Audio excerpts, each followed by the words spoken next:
오늘 말씀 35장에는 레위인들이 거처하는 성읍에 대한 이야기가 나오고 있습니다. 우리가 이미 알고 있는 것처럼 하나님께서는 민수기 뒷부분에 가면 출애굽 2세대들이 가나안 땅에 들어가서 살 때 어떻게 살아야 할지를 쭉 가르쳐 주시는 내용으로 구성이 되어 있습니다. 특히 지난번에 읽었던 34장에 보면 이스라엘 백성들이 가나안 땅에 들어갈 때 가나안 땅의 전체 경계, 그들이 살 전체 영토의 경계가 어디서부터 어디까지인지를 하나님께서 정해 주시고, 또 이어서 12지파들이 나누어 받을 그 땅을 어떻게 분배할 것인지 그걸 또 가르쳐 주십니다. 제비를 뽑아서 나누라. 그리고 숫자가 많은 지파는 많은 땅을 가지게 될 것이고, 적은 지파는 또 상대적으로 조금 적은 그런 땅을 가지게 될 것이다. 또 이렇게 분배하는 작업을 위해서 각 지파의 대표자들을 뽑아서 그들로 하여금 이 일을 하게 해라. 이런 내용들이 34장에 있었죠. 그러니까 전체 가나안 땅의 그 기업을 분배하는 그 지침을 34장에서 주셨다면, 오늘 35장은 그에 이어서 레위인들에게는 그럼 어떻게 할 것이냐, 그들은 어디서 어떻게 살게 할 것이냐, 이것을 지금 하나님께서 말씀하고 계십니다. 근데 재미있는 것은 34장 한 장에 12지파의 기업을 나누는 이야기가 통째로 들어가 있습니다. 그런데 35장은 단 한 지파에 대한 이야기만 나오고 있어요. 레위인들이 살아가야 할 성읍에 대한 이야기만 35장 전체에서 다루고 있는 거죠. 자, 분량으로 볼 때는 비교가 되지 않을 정도 아닙니까? 12지파의 이야기를 하는데 한 장을 하려 했는데, 한 지파, 레위 지파에 대한 이야기를 하기 위해서 그렇게 또다시 한 장 전체를 하려 했다. 자, 이건 뭘 말해주는 걸까요? 그만큼 하나님께서 이 부분을 중요하게 여기신다는 뜻이죠. 그만큼 강조하고 계신다는 겁니다. 레위인들에 대한 지침과 12지파 전체에 대한 지침이 맞먹을 정도로 이 레위인들에 대한 관심을 하나님께서 깊이 가지고 계신다는 걸 우리가 알 수가 있습니다. 자, 일단 오늘 말씀 가운데 레위인들이 어떻게 살아가야 할지 하나님께서 이렇게 말씀하십니다. 우리가 알다시피 이스라엘 12지파에게 하나님께서 다 각각 그 땅을 나누어 주시겠다고 하셨죠. 가나안 땅에 들어가면 지파들마다 그 기업을 얻게 해라. 그런데 유독 레위 지파에게만큼은 기업을 주지 않으십니다. 그리고 내가 너희의 기업이 되어줄 것이다 라고 말씀하시죠. 어떠한 방식으로 그럼 하나님께서 레위 지파들에게 기업이 되어주시겠다는 걸까요? 그들의 기업이 되어주시겠다는 것은 그들의 생계를, 그들의 생활을, 삶을 하나님께서 책임져 주시겠다는 겁니다. 다른 지파들은 나누어 받은 땅에서 농사도 짓고 목축도 하면서 그들이 살아가게 됩니다. 그런데 레위 지파는 그런 땅을 받지 못했기 때문에 무엇을 어떻게 해서 그들의 생계를 유지해가며 생활해야 할지 알 수가 없는 일이지요. 그런데 하나님께서 그들로 하여금 그렇게 살아갈 수 있는 방법을 알려주시겠다는 겁니다. 그게 이제 오늘 말씀에 나오는 얘기입니다. 자, 오늘 말씀에 우리 2절과 3절을 한번 같이 읽어볼까요? 2절, 3절 시작. 이스라엘 자손에게 명령하여 그들이 받은 기업에서 레위인이 거주할 성읍들을 주게 하고, 너희는 또 그 성읍들을 두르고 있는 초장을 레위인에게 주어서 성읍은 그들의 거처가 되게 하고 초장은 그들의 재산인 가축과 짐승들을 둘 곳이 되게 할 것이라. 아멘. 자, 여기 이렇게 말씀합니다. 그들이 받은 기업에서 레위인에게 거주할 성읍들을 주게 해라. 레위인들 각자는 하나님께서 주신 기업이 없기 때문에 하나님께서는 이 사람들을 이스라엘 12지파가 살고 있는 각 지역에 흩어져서 살게 하십니다. 레위인들만 따로 모아서 한 지역에 살게 하신 게 아니라 다른 지파들은 그렇게 하셨죠.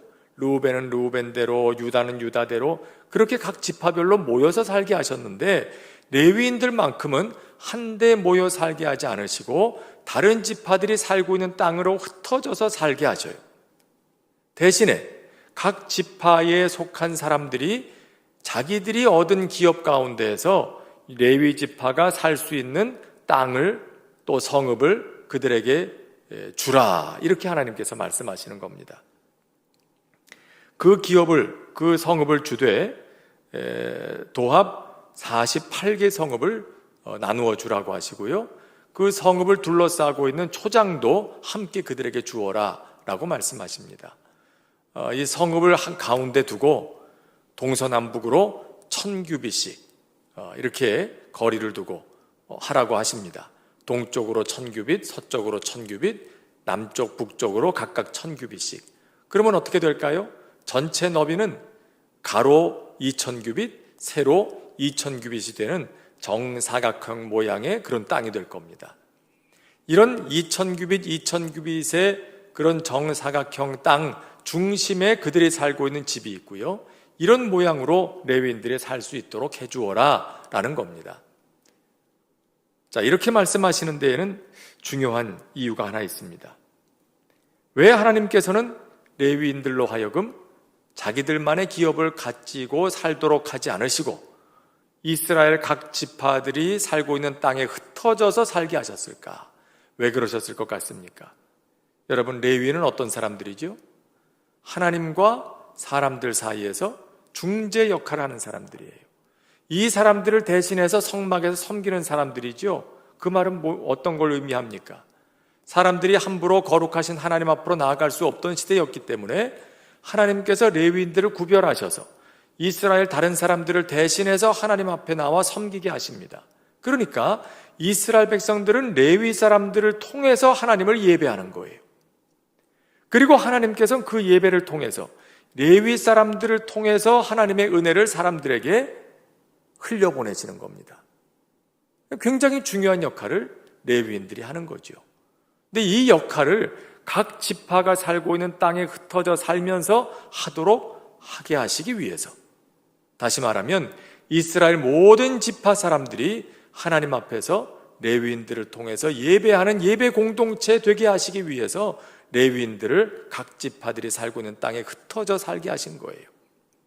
레위인들만 따로 모아놓고 레위인들만 하나님 앞에 예배드리고, 이게 아니라 레위인들이 각 사람들이 살고 있는 땅에 다 흩어져 들어가서 그들을 중심으로 해서 모든 지파 사람들이 하나님께 예배를 드릴 수 있도록 하기 위해서, 그리고 그렇게 그 직무를 잘 감당하도록 거기에만 전념할 수 있도록 하기 위해서 하나님께서는 각 지파 사람들에게 레위 사람들의 생계는 너희들이 책임져라, 이렇게 말씀하시는 거예요. 왜?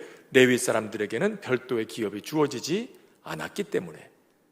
그래서 각 지파의 사람들이 레위 사람들의 생활을 책임지게 되어 있는 겁니다. 그래서 레위 사람들은 그들의 생활에 대해서 전혀 고민할 필요 없이 그저 전적으로 성막에서 하나님 섬기는 일에만 열심을 내도록 하나님께서 이렇게 설계를 해놓으신 것입니다. 자, 이렇게 될 때 모든 지파의 사람들은 하나님 앞에 예배하는 예배 공동체가 되고 그 믿음이 살아있고 거룩한 하나님의 백성이 될 수 있었죠. 그런데 불행하게도 이와 같은 하나님의 계획은 이스라엘의 역사를 보면 잘 지켜지질 않았던 것 같습니다. 이제 이 이스라엘 백성들이 가나안 땅에 들어가면 곧 이어서 어떤 시대가 시작이 되죠? 사사시대가 시작이 될 겁니다. 사사시대 이후에 왕국시대, 왕국시대가 무너지고 난 다음에 포로기, 포로로부터 70년 만에 다시 돌아와서 포로 귀환 이후의 삶을 살아가게 되죠. 그런데 그런 모든 이스라엘의 역사를 통틀어서 아무리 찾아봐도 이 법칙이 제대로 지켜진 것처럼 보이는 대목이 좀처럼 등장하지 않습니다. 도리어 사람들이 레위인들의 생활을 책임지질 않아서 레위인들이 먹고 살기 위해서 그들이 거처하고 있는 땅을 떠나야 했던, 그리고 방황해야 했던 그런 기록들은 곳곳에 나오고 있어요. 그 사람들은, 죄에 물든 사람들은 이기심이 있고요, 탐욕에 물들어 있기 때문에 자기가 먹을 것, 자기가 누릴 것들을 레위인들을 위해서 내어주지 않았던 겁니다. 그러고 보니까 레위인들은 결국 그들이 살던 땅에서 떠나서 먹고 살기 위해서, 생계를 유지하기 위해서 이리저리 떠돌아다녀야만 했고요. 당연히 어떻게 됩니까? 성막에서 섬기는 사람들은 없겠죠. 성전은 텅텅 비게 되겠죠. 하나님께 드려지는 예배도 멈추게 되겠죠. 그렇게 되면 어떻게 될까요? 이스라엘 백성들 안에 있는 믿음은 무너지게 되고, 저들은 점점 백성들과 모든 왕들도 함께 부패하게 되고, 결국 나라는 점점 쇠약하게 되고 결국 외부의 강대국들이 침공해 들어올 때 그것을 견디지 못하고 다 무너지고 마는 겁니다. 이스라엘의 패망, 거기에는 그 출발점은 바로 이와 같은 영적인 부분에 있었다는 걸 우리는 잘 눈여겨볼 필요가 있는 겁니다. 단순히 정치적인 이유 때문에, 사회적이고 경제적인 이유 때문에 이스라엘이 무너진 게 아니었어요.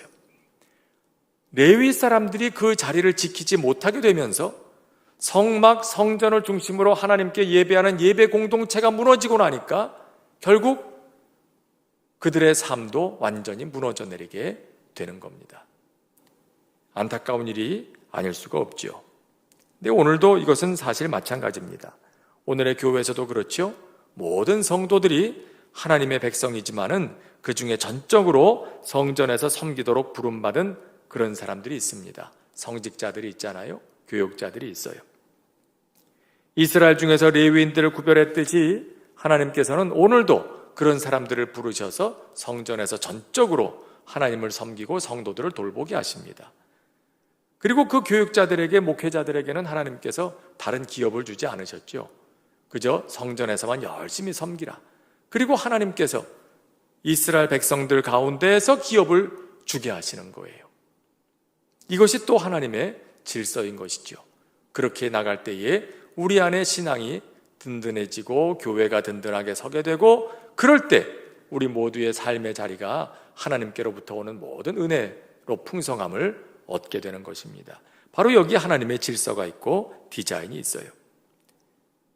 또 하나 우리가 살펴볼 것은 이스라엘 백성들이 각 기업에 흩어져 살게 하신 이것을 볼 때 우리는 이 세상 곳곳에 흩어져 있는 교회의 모습을 볼 수가 있습니다. 하나님은 교회를 통해서 하나님의 은혜가 세상으로 흘러가기를 원하십니다. 그리고 교회를 통해서 사람들이 하나님 앞에 나와 예배하기를 원하시죠. 정확하게 레위 사람들이 각 지파에 흩어져 살면서 그들을 통해서 하나님 앞에 예배하게 되고 그들을 통해서 하나님의 은혜가 전달되게 하는 그 디자인이 오늘도 세상 곳곳에 흩어져서 세워져 있는 교회를 통해 우리에게 보여지고 있다는 겁니다. 바로 여기에 교회가 본질적으로 거룩함을 지켜가면서도 또 동시에 세상과 소통하고 세상 속으로 들어가야 하는 그런 이유가 있습니다. 레위인들을 한 군데 모아놓지 않으시고 각 지파의 삶의 자리로 흩어버리신 것처럼 교회도 예수 믿는 사람들도 한 곳에 모여서 세상과는 동떨어져서 그렇게 살게 하지 않으시고요. 하나님께서는 세상 한복판에 교회를 세우시잖아요. 그리고 예수 믿는 사람들로 하여금 삶의 자리에서 세상 속으로 들어가라고 하시잖아요. 이유가 있는 겁니다. 그 사명을 감당해야 하기 때문에. 교회가 그 역할을 감당하고자 하면 그 맛을 잃어버리면 안 되겠죠. 소금이 맛을 잃어버리지 않아야 음식물에 들어가서 맛을 내는 역할을 할 수 있는 것처럼 교회도 그와 같은 것입니다. 그러나 이런 거룩함만 강조하고 세상 속으로 들어가지 않는다고 하면 교회는 그 역할을 감당하지 못하는 게 됩니다. 아유, 우리는 거룩한 공동체니까 세상이 우리 안에 들어오면 안 돼. 그래가지고 문턱도 높이고 또 담벼락도 높이 쌓고 철옹성처럼 교회가 그렇게 지낸다면, 아무도 예수 믿지 않는 사람은 누구도 교회 안에 들어오지 못하게 그렇게 막고 있다면 그것은 교회가 교회 사명을 감당하지 못하는 거예요. 그런 교회가 쌓은 담벼락은 하나님께서 헐어버리시죠. 하나님의 뜻이 아니니까 말입니다. 그래서 교회는 끊임없이 그 거룩함을 지켜가야 하지만 동시에 세상과 끊임없이 소통하면서 하나님의 은혜를 세상 속으로 흘려보내는 그 역할을 잘 감당해야 되는 것입니다. 저희 교회에서도 마을 사역 같은 걸 지금 열심히 하고 있습니다만은, 또 혹은 사회봉사 사역들도 혹은 여러 가지 사역들, 이 참 중요한 것입니다. 교회를 통해서 하나님의 은혜가 세상으로 흘러가도록 해야 하는 이 통로가 막히면 하나님께서는 그 촛대를 다른 곳으로 옮기실 수도 있다는 걸 우리는 깊이 명심해야 됩니다. 많은 사람들이 이런 생각을 하죠. 이거 우리가 헌금해서 헌금한 거 가지고 교회 재정이 이루어지고 또 그렇게 살아가는데 이걸 왜 예수 안 믿는 사람들 위해서 다 쓰냐. 저희 교회도 지금 교육관에 일주일 내내 지역 주민들이 들락거리면서 다른 일들도 하고 서로 와서 어떤 클래스도 만들고 이거 하잖아요. 근데 그거 하느라고 전기료도 쓰고 가스도 쓰고 그렇게 돼 있어요. 그거 왜 우리 교회를 위해서 쓰지? 왜 안 믿는 사람들 그거 다 쓰게 만드느냐? 아깝지 않냐? 아껴야 되지 않냐? 그렇게 얘기하면 안 되는 거예요. 우리가 헌금하는 것으로 그들이 쓰도록 해야 돼요. 그분들이 여기 와서 교회 안에 들어와서 활동할 수 있도록 우리가 그 비용을 감당할 마음이 있어야 되는 거지요. 그걸 위해서 하나님께서 교회를 이곳에 세우셨기 때문에 교회는 교회를 위해서만 재정을 써야지 지역을 위해서는 그건 아껴야 된다, 이렇게 생각하면 안 돼요. 교회는 레위인들을 흩어서 곳곳에 있게 하신 것처럼 세상 중앙에 곳곳에 흩어져서 교회를 세우시고 또 교회를 통해서 하나님의 은혜가 이 지역에 흘러가도록 하시는 것이 하나님의 디자인이기 때문에 우리는 그것을 생각하면서 그런 역할을 잘 감당해야 하는 것입니다. 그리고 이런 레위 사람들의 성읍을 생각할 때 또 하나 특징적인 게 있어요. 다른 기업들, 다른 지파의 기업들에서는 볼 수 없는 그런 특징적인 면이 있죠. 뭡니까? 바로 도피성 제도입니다. 레위인들의 성읍 가운데 6개를 구별해서 요단 동쪽에 셋, 서쪽에 셋, 이렇게 도피성을 만들라라고 말씀하십니다. 왜 요단 동편에 또 3개를 만들라고 하셨을까요? 요단 동편에도 이스라엘 백성들이 살고 있죠. 이미 기업을 얻었죠. 거기서 어디입니까? 루벤, 갓, 므낫세 반지파가 요단 동편에서 미리 기업을 얻지 않았습니까? 그래서 거기도 도피성 3개를 둬라. 그리고 서쪽에도 도피성 3을 두어라. 도피성을 두시는 하나님의 의도는 분명합니다. 하나님은 생명을 사랑하시는 분이시기 때문에 무고한 피를 흘리는 것을 막기 위해서 도피성을 만드십니다. 자, 옛날엔 오늘날처럼 이렇게 재판제도나 무슨 법체계가 다 갖춰져 있지 않은 그런 때가 아니었습니까? 그러다 보니까 누군가 내 가까운 사람이 죽임을 당했어요. 그러면 그 피를 보복할 수 있는 권한이 그의 피해자에게 가장 가까운 친척 남자가 그 피를 복수할 수 있는 권한을 갖게 됩니다. 그래서 길을 지나다가 혹은 그가 찾아다니다가 자기 친족 가까운 사람을 죽인 사람을 만나게 되면 그가 죽일 수가 있는 권한이 있었던 거예요. 스스로 가족들을 지키고 또 스스로 그런 피해 복수를 할 수 있는 권한이 그런 개인에게 주어져 있던 시대였던 거죠. 자, 그런데 문제가 있습니다. 하나님께서는 생명을 사랑하십니다. 그렇기 때문에 누군가를 고의적으로 해야 할 목적을 가지고 그의 생명을 해한 경우에는 하나님께서 이건 결코 사하시질 않아요. 오늘 말씀에도 보면은요, 고의적으로 사람을 죽인 사람인 경우에는 속전을 받고 풀어주지도 마라, 그렇게 말씀하셔요. 속전, 오늘날 똑같은 개념은 아니겠지만 요즘에 보석금 제도라는 게 있잖아요. 보석제도. 죄를 짓고 감옥에 갇혔는데 돈을 내고 풀려나잖아요. 그거 비슷한 거예요. 죄를 지었어요. 내 생명의 속전으로 돈을 냈어요. 그러니까 그 죄에서 면제받고 풀려나는 거죠. 그런데 하나님께서는 무고한 이 피를 흘린 경우에 그 사람이 고의적으로 누군가를 죽였을 경우에는 그를 풀어주겠다고 돈을 받지도 마라 이거예요. 그거는 역할을 하지 못할 테니까 반드시 그 피해에 대해서는 하나님께서 책임을 물으시겠다고 하십니다. 그래서 여기에 고의성을 판단하는 기준이 여러 가지 나오죠. 철 연장을 손에 들고 혹은 돌을 가지고 나무 연장을 가지고 죽인 경우에 그가 그를 죽일 의도성을 가지고 있다고 판단하시는 거예요. 혹은 마음에 미워하는 마음을 가지고 누군가를 밀쳤다거나 혹은 악의를 가지고 또 주먹으로 한 대 때려가지고 그가 생명을 잃게 됐다든가 이런 경우에는 그가 상대방을 죽일 고의성을 다분히 가지고 있다고 판단하고 그에 대한 형벌을 그가 짊어지도록 해야 한다라고 말씀하십니다. 하지만 문제는 여기 있어요. 내가 그 사람을 죽일 고의적인 의도가 전혀 없었는데 어떻게 하다 보니까 잘못해서 그 사람이 죽고 말았어요. 예를 들어서 내가 친구들하고 이렇게 좀 놀고 그러다가 아무 생각 없이 돌멩이를 던졌는데 지나가다가 어떤 사람이 그 돌을 맞고 쓰러져 갖고 죽고 말았어요. 이런 경우에 누군가 피해를 보복하는 자가 지나가다가 그를 또 죽이게 됐다. 이렇게 되면 고의성은 없는데 무고한 피를 흘리게 되는 그런 억울한 일이 벌어지게 되겠죠. 혹은 뭐 이렇게 서로 얘기하고 놀다가 내가 생각지 않게 툭 부딪혀서 그를 밀게 됐는데 이 사람이 넘어지면서 돌에 머리를 부딪혀가지고 죽게 됐다. 이런 경우도 너 사람 죽였으니까 너도 죽어야 돼. 그리고 보복하는 자가 와서 그를 죽였다 합시다. 이것도 어떻게 보면 억울한 그런 상황이 되는 것입니다. 하나님께서는 이렇게 무고한 피를 흘리지 않기 위해서 고의적으로 이런 죄를 저지른 사람은 아닌데 그가 보호받을 수 있는 길은 없을까?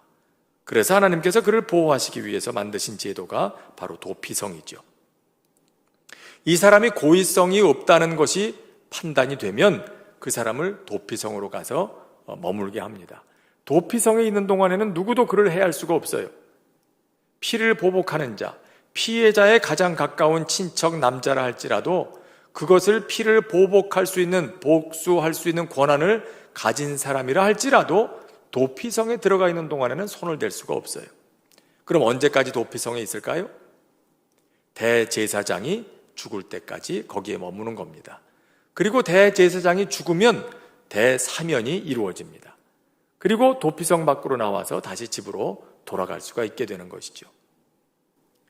자, 여기에는 두 가지 의미가 있습니다. 하나는 이미 우리가 얘기한 것처럼 고의성이 없는데 그렇게 억울하게 죽임을 당할 뻔한 그 사람이 피할 수 있는 피난처의 역할을 도피성이 하고 있는 거고요.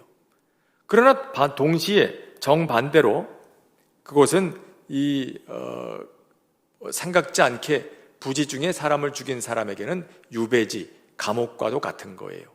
왜냐하면 거기서 나오질 못하고 꼼짝 못하고 그 안에 갇혀 있어야 되는 거거든요. 요즘에도 뭐 가택연금 그래가지고 그 사람이 감옥 가는 건 아니지만 집에서 나오지 마라 그리고 발을 묶는 경우가 있잖아요.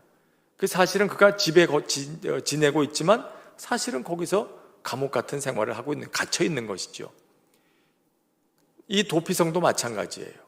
부지 중에 누군가를 죽인 사람이 이곳에 들어가 있을 때 그저 피난처의 역할만 하고 있는 게 아니라 그는 거기서 유배지와 같이 갇혀 있는 것과 마찬가지인 것입니다.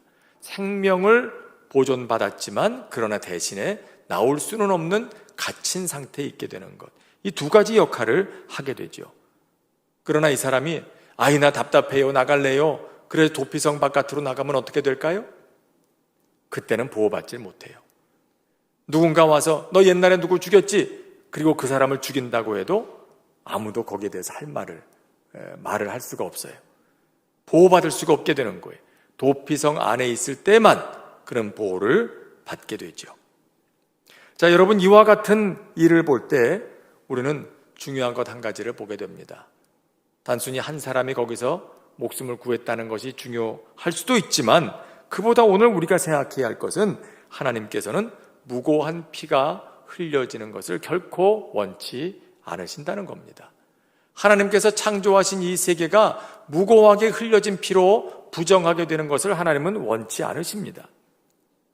그래서 오늘 말씀 마지막 절에도 보면은요, 이렇게 기록하죠. 우리 34절 한번 같이 읽어볼까요? 34절 시작. 너희는 너희가 거주하는 땅, 곧 내가 거주하는 땅을 더럽히지 말라. 나 여호와는 이스라엘 자손 중에 있음이니라. 하나님께서 계시는 곳이기 때문에 그곳에서 무고한 피가 흘려지는 것 하나님은 원치 않으신다는 겁니다. 하지만 오늘 우리에게 그럼 이게 무슨 의미가 있을까요? 난 사람을 죽인 것도 아닌데 이 말씀이 나와 무슨 상관이 있나? 여러분, 꼭 육신의 생명을 빼앗는 것만 살인은 아닌 것입니다. 주님도 그러지 않으셨습니까? 누군가에 대해서 미워하는 마음을 품는 것 자체가 이미 살인한 것과 같다. 누군가에 대해서 음란한 마음을 품는 것 자체가 그가 간음한 것과 같다. 그렇게 주님 말씀하시잖아요. 오늘도 우리에게는 정신적이고 사회적인 생명을 해하는 것과 같은 일들이 있습니다. 혹은 누군가의 마음에 상처를 주는 일도 이것 역시 무고한 피를 흘리는 것과 같은 일입니다. 요즘도 보면 얼굴이 드러나지 않는다는 그런 이유로 악의적으로 댓글을 달고 사람들을 힘들게 만드는 일도 있죠.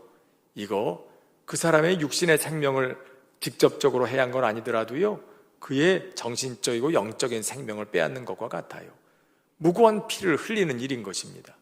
혹은 거짓으로 말을 만들어낸다든지 악의적인 소문을 퍼뜨린다든지 누구에 대한 말을 계속해서 옮긴다든지 이런 걸 통해서 누구를 힘들게 만드는 이러한 일들도 어떤 의미에서는 그의 정신적이고 사회적인 그런 생명을 빼앗는 행위와 같은 것이에요. 우리 그리스도인들은 그것을 깊이 생각해야 하는 것입니다. 더 나아가서 사람의 생명만 문제되는 게 아니죠. 하나님께서 창조하신 이 창조 세계도 우리가 명심해야 할 생명의 차원에 속한다는 걸 우리는 또한 기억해야 됩니다. 물론 이 모든 세계는 하나님께서 우리가 생육하고 번성하게 하기 위해서 우리에게 주신 선물임에 틀림이 없어요. 그러나 그 범위를 넘어서서 필요 이상으로 파괴하고 남용하는 것, 이 속에도 역시 무고한 피를 흘리는 것, 생명을 해하는 것과 같은 그런 일이 될 수 있다는 걸 우리는 생각해야 합니다. 무고한 피를 흘려서는 안 된다라고 하는 이 하나님의 뜻을 우리는 깊이 명심해야 되겠고요. 또 하나, 도피성은 예수님을 생각나게 하는 그런 제도이기도 합니다. 예수님은 죄인인 우리의 도피성이 되시죠. 대제사장의 죽음이 살인한 사람의 죄를 속하듯이 예수님의 죽으심이 우리의 죄를 대속하시는 것입니다. 도피성 안에 있는 사람이 보복하는 자의 손에서 보호받듯이 예수님 안에 있을 때 우리는 우리를 고소하는 사탄의 권세로부터 보호받습니다. 그러나 도피성 밖으로 나간 사람이 보호받지 못하는 것처럼 예수님 안에 머물지 않으면 우리 또한 보호받지 못한다는 것 역시 기억해야 됩니다. 언제나 예수님 안에 있다는 것이 얼마나 중요한지 알 수가 없어요. 이런 얘기 있지 않습니까? 어떤 사람이 집에 있는데 예수님이 찾아오셨어요. 그래서 그 예수님에게 방 하나를 내드리면서 예수님 여기서 머무세요. 방 하나를 내드렸어요. 그날 밤이 됐는데 그 집에 사탄이 찾아왔어요. 문 열고 나가보니까 사탄이 왔길래 이 사람이 밤새도록 그 사탄과 싸우느라고 아주 그 힘을 다 뺐습니다. 다음날 아침이 됐을 때 이 사람이 예수님에게 이렇게 얘기했어요. 예수님, 지난밤에 내가 그 마귀하고 싸우느라가 그 고생을 했는데 예수님 나오셔서 좀 도와주시지 뭐하고 계셨어요? 그러니까 예수님이 이렇게 말씀하십니다. 네가 나한테 준 방은 내가 철통같이 지키고 있었는데 그 말을 딱 듣는 순간에 이 사람이 그래도 지혜가 있는 사람이에요. 그 한마디 말만 딱 듣고 알아차렸으니까 예수님 그러면요 제 집 전체를 다 예수님한테 맡길 테니까 이거 다 예수님 거 하세요. 예수님이 이 집의 주인 하세요. 그래 알았다. 그날 밤에 또 누가 찾아왔을까요? 사탄이 찾아왔어요. 주인이 나가서 문을 열어주었습니다. 이번엔 누가 그 문을 열어줬을까요? 예수님이 문을 열어주셨어요. 사탄이 문이 열릴 때 처음 본 얼굴은 예수님의 얼굴이었죠. 사탄이 뭐라고 얘기했을까요? 아이고 제가 집을 잘못 찾아왔습니다. 안녕히 계십시오. 그리고 주랭랑을 쳤다는 거예요. 여러분, 도피성 안에 있을 때 우리는 보호받을 수가 있는 거예요. 예수님 안에 머물 때 우리는 보호받을 수가 있어요. 소방수가 이 방화복을 입어야 뜨거운 불 속에 들어갔을 때도 보호를 받잖아요.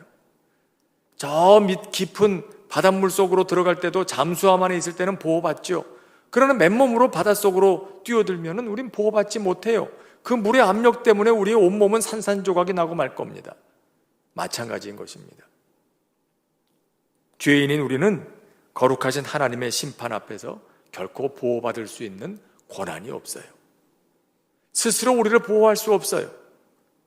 그러나 예수님 안에 있을 때 우리 넉넉히 보호받게 되는 것입니다. 오늘 말씀 바로 그것을 우리에게 알려주고 있습니다. 무고한 피를 흘리지 마라. 생명을 귀하게 여기시는 하나님의 뜻, 그리고 우리에게 도피성 되시는 예수님을 보내주신 그 하나님의 뜻을 오늘 이 말씀 속에서 우리는 보게 되는 것입니다. 오늘 주신 말씀 생각하면서 잠시 한 목소리로 기도하겠습니다.